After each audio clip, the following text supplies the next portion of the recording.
Hello guys, मेरे YouTube channel में आपका स्वागत है। मेरा नाम मनमोहन मिश्रा। तो आज हम इस वीडियो में डिस्कस करने वाले हैं ऐसे 7 म्यूचुअल फंड के बारे में जिन्होंने लास्ट के 3 साल में आपका पैसा डबल कर दिया। जी हाँ, अगर मान लीजिए आपने 3 साल पहले इन 7 म्यूचुअल फंड में इन्वेस्टमेंट किया होता तो आपका 3 साल के बाद आपका पैसा डबल हो चुका होता। जी हाँ, तो ऐसे हम 7 म्यूचुअल फंड के बारे में डिस्कस करने वाले हैं। मैं आपको 7 से बताने वाला हूँ, उसके बाद हम पीछे की तरफ से जाएंगे।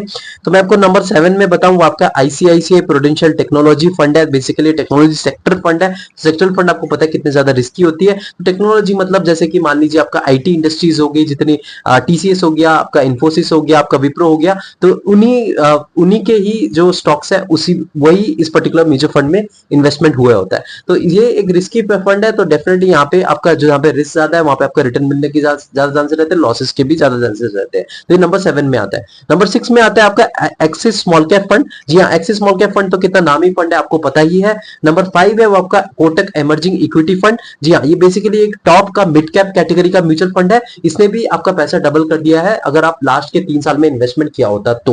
नंबर 4 में आता है आपका SBI small cap fund. SBI small cap fund तो अभी हॉट टॉपिक चल रहा है। अगर आप एसबीआई के म्यूचुअल फंड भी देखेंगे, उनमें अभी कैश इनफ्लोज बहुत ज्यादा बढ़ा है। अगर आप देखेंगे 10,200 करोड़ रुपीस, वो भी सिर्फ एक महीने में इन्वेस्टमेंट बढ़ा है, वो भी सिर्फ एसबीआई के म्यूचुअल फंड में। तो ये अभी एक टॉप ब्रांड चल रहा है, इसमें अपने ब्रांडिंग बना रखी है एसबीआई म्यूचुअल फंड्स ने। तो डेफिनेटली यहाँ पे आपको 3 साल में बहुत ज्यादा अच्छा खासा रिटर्न देखने को मिला है, वो पैसा डबल होने के देखने को मिला है।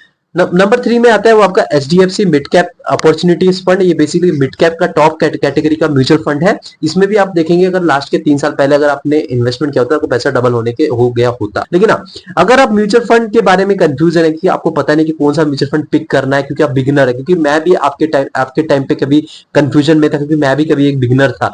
तो मेरे को भी एक्सपीरियंस है 7 से 8 साल का। तो मुझे पता है कि मैं इन्वेस्टमेंट कर रहा हूं तो मैंने क्या क्या गलतियां करी है। तो मैंने उसके बेसिस पे एक बुक लिखी है, उसका नाम है 100 mutual fund tips for beginners. जी हाँ, तो ये बुक अगर आप इसको देखेंगे तो अगर आप बिगिनर्स हैं तो अगर इंडिया बेसिस पे में इन्वेस्टमेंट कर रहे हैं तो आप इसमें कैसे म्यूचुअल फंड को पिक करेंगे, क्या क्या गलती नहीं करेंगे, क्या क्या गलती आपको नहीं करनी चाहिए, और मेरी गलती से क्या क्या आप सीख सकते हैं, उसमें मैंने सारा डिटेल में देख रखा है। आप उसको 100 टिप्स क्या 100 गलती भी मान सकते हैं, जो आप उसको इग्नोर ना करें तो अच्छा रहेगा। तो उसके बाद जाके आप डिसीजन लेंगे और उसके बाद जाके आप एक म्यूचुअल फंड पिक करेंगे तो आप थोड़ा बहुत सेफ चलेंगे। तो ये जो बुक है मैंने अपने डिस्क्रिप्शन में दे रखा है, और एक अमेजोन में ये अवेलेबल है, तो आप उसको परचेज कर सकते हैं। मैं अपने लिंक डिस्क्रिप्शन में भी दे दूंगा, आप परचेज कर सकते हैं। तो नंबर 2 में आता है आपका Nippon India small cap fund. ये तो बेसिकली लास्ट के 13 साल से एकदम छा रहा है। जब से ये म्यूचुअल फंड लॉन्च हुआ है ना, तब से ये छा ही रहा है। सब बोल रहे कि यार काश आपने इसमें इन्वेस्टमेंट किया होता, काश आपने इसमें इन्वेस्टमेंट किया होता। तो बेसिकली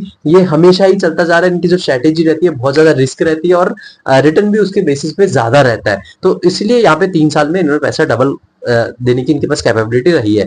नंबर 1 में आता है आपका क्वांट स्मॉल कैप फंड। जी हाँ, भले ही क्वांट स्मॉल कैप फंड ने लास्ट के 1 साल में बहुत ही तगड़ा गिरावट देखने को मिली है। अगर आप देखेंगे 30% तक का पोर्टफोलियो गिरा है। अगर कोई लास्ट के 1 साल में इन्वेस्टमेंट कर रहा है, उनको तो पता ही होगा एसआईपी अगर कर रहा है, जितना उन्होंने एसआईपी किया वो पैसा नीचे नीचे ही गया है। लेकिन इनका जो एवरेज रिटर्न है ना इतना ज्यादा है ना, मगर अगर आप इसके पास्ट के 6 से 7 साल का देखेंगे तो इनका एवरेज रिटर्न 45% तक का रिटर्न छू रहा है, मतलब हर साल 45% तक का रिटर्न।